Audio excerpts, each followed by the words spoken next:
Selamat siang teman-teman. Kami dari kelompok 8 akan menjelaskan tentang teori dekonstruksi Jacques Derrida. Konteks histori lahirnya teori dekonstruksi. Jacques Derrida adalah seorang filsuf Prancis yang dianggap sebagai tokoh penting post-strukturalis dan postmodern. Derrida lahir dalam lingkungan keluarga Yahudi pada 15 Juli 1930 di Aljazair. Pada tahun 1949, ia pindah ke Prancis, di mana ia tinggal sampai akhir hayatnya. Teori dekonstruksi sebagai kecenderungan baru dalam membaca teks filosofis. Dekonstruksi merupakan manifestasi dari metode ironi atas wacana maupun teks sebagai wujud dari generation yang menentukan kelemahan dalam teks yang diteliti tentang faktor yang terlihat seperti suatu kesatuan. Terlihat karena teks pada titik tertentu gagal untuk menarik kesimpulan sendiri dari dasar-dasar pikiran yang dibangun dan yang ditampilkan. Nalar dekonstruksi ditawarkan Derrida termasuk dalam dua rangka penalaran. Pada rangka yang pertama, dekonstruksi membalikkan keadaan dan membuat sisi tertindas menjadi satu dominasi. Pada rangka yang kedua, dalam dekonstruksi, kita lemahkan perbedaan antara kedua sisi yang bertentangan, sebagaimana kita juga menggantikan seluruh oposisi yang mendukung gagasan lain.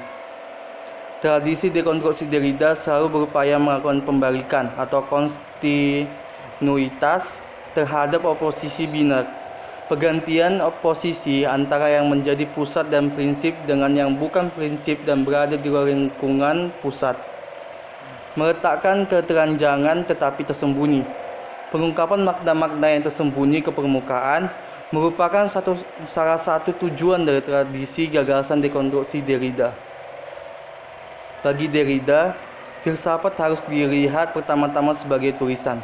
Maksudnya, sebagai tulisan, filsafat tidak merupakan ungkapan transparan pemikiran secara langsung. Dengan itu, filsafat yang dilihat sebagai tulisan selalu bersifat tekstual. Dekonstruksi Derrida hadir sebagai modus baru dalam membaca teks-teks filosofis, yang adalah cara untuk melacak struktur dan strategi pembentukan makna di balik tiap teks tersebut. Secara praktis, dekonstruksi adalah sebuah strategi filsafat untuk membongkar modus membaca dan menginterpretasi apa yang mendominasi dan menguatkan fundamen hierarki. Pluralitas makna menurut teori dekonstruksi Derrida. Pemaknaan dalam pandangan pencetus dekonstruksi Derrida, makna bukan sekedar arti kata, bukan sekedar sign yang disepakati oleh banyak orang, bukan pula arbiter, melainkan tergantung pada mana orang yang mengartikannya. Yang terpenting bagi Derrida, yang kemudian dilanjutkan oleh Krzysztof Barthes dan lain-lain, pengalaman empirik sensual manusia difilter oleh ide-idenya yang dalam. Berarti bahasa atau teks budaya itu berada pada dataran proyeksi dan perfilterannya atas pengalaman empirik tersebut. Makna akan terkait dengan kreativitas manusia dalam berbahasa. Baik, perkenalkan, nama saya Leni Bancin dari kelas C reguler 2018. Di sini saya akan menjelaskan pluralitas.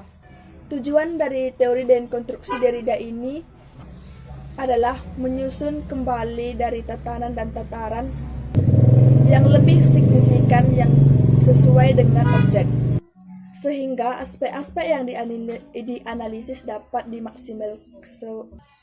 dimanfaatkan semaksimal mungkin.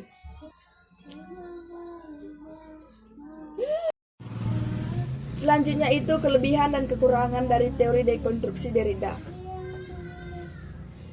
Kelebihan dari teori dekonstruksi Derrida ini adalah membuat setiap orang bebas memberi makna dan menafsir suatu objek tanpa batas. Ruang makna terbuka luas dan tafsiran makna dan tafsiran bertumbuh baik. Ibarat pepatah, mati satu tumbuh 1000. Selanjutnya itu kekurangan dari teori dekonstruksi Derrida.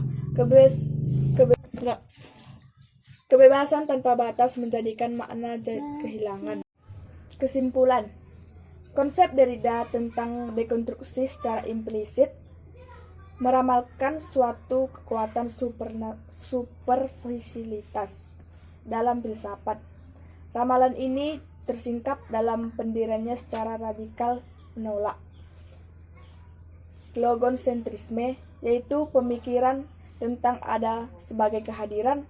Kehadiran dalam konsep dekonstruksi Derrida dimengerti sebagai sistem tanda. Hidup adalah teks dan kita di dalamnya, bergulat di dalamnya dan menjadi bagian tak terpisahkan darinya. Kita menulis kehidupan ini dan mendekonstruksinya bersama imajinasi.